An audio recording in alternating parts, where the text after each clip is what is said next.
At the beginning of the movie, an Oxford University professor demonstrates a case of female hysteria on Eliza Graves in front of the class. She protests that she is sane, but the professor mercilessly triggers her hysteria by touching her inappropriately. Any human touch sends her into a frenzied state. After the demonstration, he asks his assistant to bring in the next patient.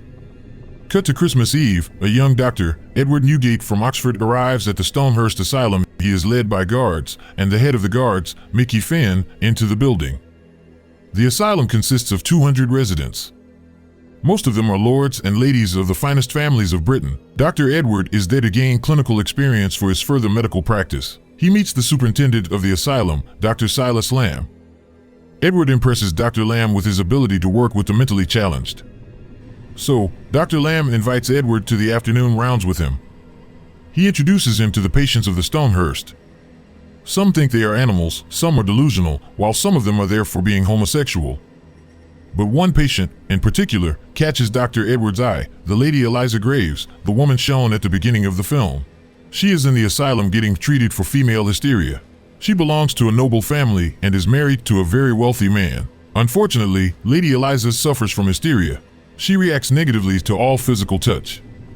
She bit her abusive husband's ear off and was sent to the asylum by her father. Dr. Edward is fascinated by Eliza's musical skills. He seemed to have charmed her as well. Edward is surprised by Dr. Lamb's unique way of treating his patients. Rather than working on fixing their problems, he celebrated their conditions and allows them to live happily with their delusions. Dr. Lamb invites Edward for a staff dinner that night. Many dishes lay on the dining table, but Edward is surprised to see patients joining them at the table. According to Dr. Lamb, it is therapeutic for the patients to mix with polite society. At the dinner, everyone is having cheerful conversations until Dr. Edward mentions that Mickey Finn is a funny name. This causes tension in the dinner. Everyone goes silent, but Mickey Finn starts to laugh hysterically. He then offers Dr. Edward a glass of alcohol. He is about to drink it when Lady Eliza stops him by kicking him with under the table. Doctor drops the liquor. Then, Eliza brings him out with an excuse of cleaning his shirt and tells him to run away from the asylum as soon as he can. She gives no reason as to why. That night, Edward goes to his room confused. He prepares his gun in case he needs it in the future. A loud noise startles Edward. He follows it and gets down to the basement. There are several people in prisons begging for his help. His first thought is that they are extremely insane patients, but after a chat with them, he realizes that they are the actual staff and superintendent of the asylum. Lamb was actually a patient who led a mutiny. He locked up the staff and let the patients and Finn run the place. Among the prisoners are the actual superintendent of the asylum, Dr. Benjamin Salt, 2 nurses, a health guide, and many others. They were given a drink with some drugs and brought down to the basement. Edward realizes that he would have ended up like them if Lady Eliza hadn't saved him today. Horrified, Edward rushes to tell Eliza the truth, but she already knows it all. In fact, she is one of the lunatics who helped Dr. Lamb imprison the staff. The next day, Lamb takes Edward and Mickey Finn with him on his afternoon rounds. They make Edward go into a lunatic's room to change his dressing. The lunatic is terrifying to look at. When Edward initially approaches him, he is attacked by the man. He is almost about to choke Edward to death, but soon, he notices the name Arthur written on the wall. Edward assumes that it is the lunatic's name, so he calls him Arthur. This finally calms the man down. Dr. Lamb is impressed, but Edward ends up with many injuries after the encounter. Lady Eliza looks after his wounds. Edward tells her about his intentions of freeing the prisoners and running away with them. At that time, she reveals that back then, Stonehurst Asylum was a cruel place for the patients, where they were experimented upon by Dr. Salt. His ways and ideas matched that of the devil. Lamb, Mickey Finn, Eliza, the cooks, and the guards were all the victims of Dr. Salt's cruel method. He touched Eliza inappropriately to trigger her hysteria with an excuse of finding her a cure. He applied severe water torture on some of his patients and kept them in the running water for days. According to Dr. Salt, a patient's worst fear is the way to cure their madness. But he struggled to find Lamb's worst fear. Dr. Salt performed all kinds of terrifying procedures on Lamb when he was a patient. Lamb and other patients had come to despise Dr. Salt, so they planned for months the way to free themselves of the torture. Finally, one day, they spiked the doctor and staff's drink and imprisoned them.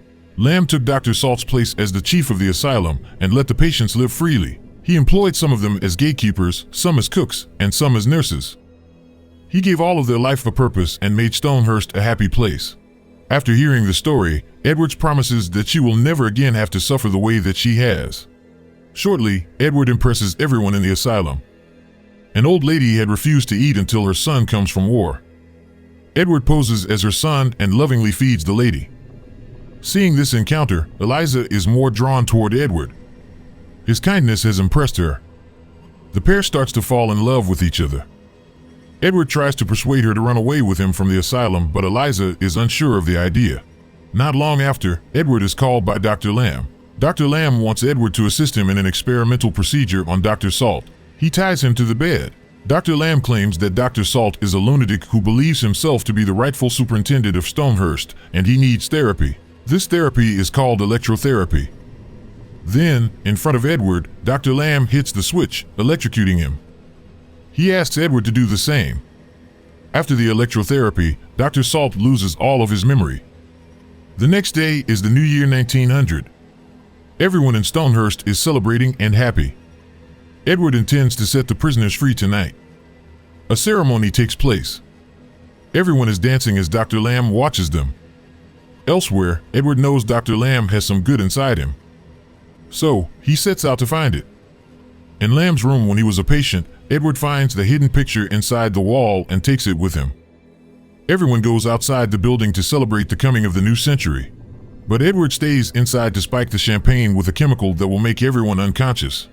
However, Mickey Finn catches him in the act. After an intense fight, Edward frees himself from Finn.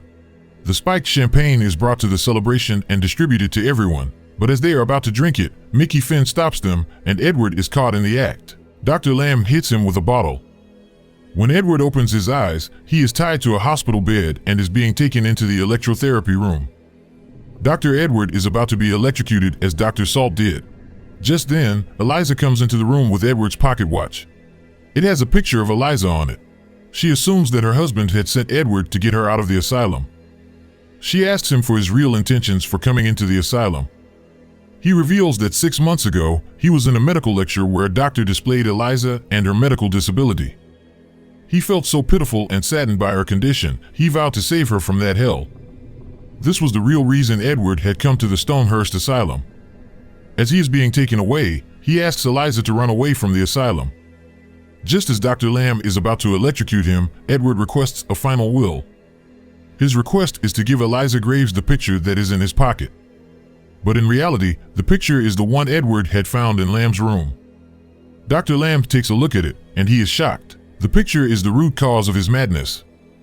It is revealed that Dr. Lamb was a real doctor in the war. He had to kill his soldier friends to free them of the pain.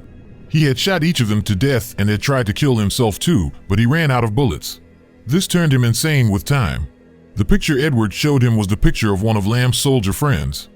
So, it triggered his madness again. Dr. Lamb runs away from there. Seeing this, Mickey Finn decides to perform the procedure on Edward himself. But Eliza comes to Edward's aid. The whole asylum watches them fight cheerfully. However, Finn triggers her hysteria by touching her trigger point, sending her into a frenzied state. Edward manages to calm her down. Then, the fight continues. Mickey Finn finally gets electrocuted and burns to death. But the fire spreads around and the room starts burning. Eliza runs to save the prisoners from the basement, while Edward goes looking for Lamb. He finds him in the hallway, out of his mind and deluded. So, Edward brings him outside with other patients. All of them are safe now. Everything is over. Edward wants Eliza to leave to a new life with him, but Eliza refuses. They kiss their last goodbye, when Edward tells Eliza that he has a final secret to share. It is now a few months later and Stonehurst has returned to normal and is better than ever. The true head nurse appears to be running things sometime later, caring for including Salt and Lamb. The Oxford professor from the beginning of the movie and Eliza Graves' husband arrive at the asylum to release her. But they are surprised to be informed that Dr. Edward had already discharged her 3 weeks ago. The men are surprised to hear this because the professor himself is Dr. Edward Newgate. He explains that the person who came here posing as a doctor was actually a patient of his. He had seen Eliza Graves in a medical demonstration at Oxford. Then he ran away from an asylum in London with Dr. Edward's belongings and stole his identity in order to save Eliza Graves. At the end of the movie, we see Mrs. Graves and the imposter Newgate in Tuscany, Italy. They are now known as Dr. and Mrs. Lamb. The two dance happily and embrace in the garden of what appears to be another asylum run peacefully by nuns. That's the ending of the movie Stonehurst Asylum. Now, for the explanation. Edward has been a mentally ill patient all along. He suffers from a condition called pseudologia fantastica, more commonly known as pathological lying. It is a condition where a person constantly lies for no personal gain. Edward had been doing this for years. We never come to know his real name. But despite his disorder, he possesses the unique qualities of love and empathy. His love and empathy for mentally ill people like him made him able to help those people. Even Eliza's fear of touch is cured because of him. Because of this, Edward is able to act like a sane and normal person. The audience will not think that he is a madman. Edward's character is built very strongly. One of the messages conveyed in this film is about how great the power of love is. It is even capable of conquering the greatest human suffering, an insane soul.